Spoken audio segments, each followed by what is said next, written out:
News India 27 नव्या पिढीचं नवं माध्यम।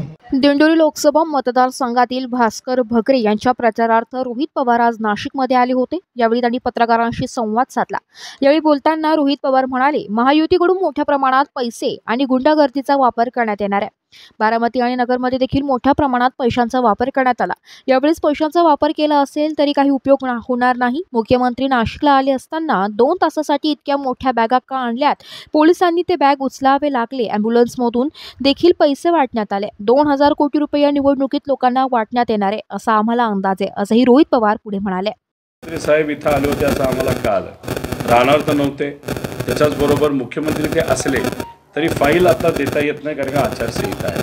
अशात 9 बॅगा कसल्या होत्या आणि इतक्या हेवी बॅगा ते सुद्धा पोलिसांना त्या बॅगा उचलाव्या लागलेत अशी तिथं परिस्थिती आहे। आणि राऊत साहेब हे मीडियापैकी एक आहेत आणि त्यांना बऱ्यापैकी लोक माहिती देत असतात, माहिती आहे। आणि त्यांनी स्वतःहून सांगितलेलं आहे की उद्या जाऊन मी स्वतः सांगेल की तो पैसा कुठं वाटला गेला। अहो हेलिकॉप्टर सोडा, वाय सिक्युरिटी, झेड सिक्युरिटीच्या ज्या गाड्या आणि सिक्युरिटी काही लोकांना दिलीत त्याच्यामध्ये सुद्धा पैसा हा दुर्दैवाने वाटला गेला। ॲम्ब्युलन्समध्ये वाटला गेला, काही प्रमाणात काही ठिकाणी टँकर सुद्धा तिथं पैशासाठी वापरले गेले।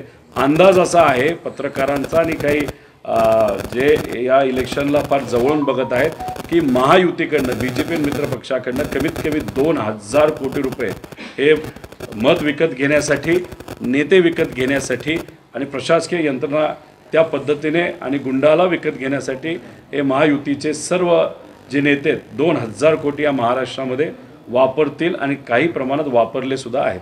News India 27 Marathi, Nashik.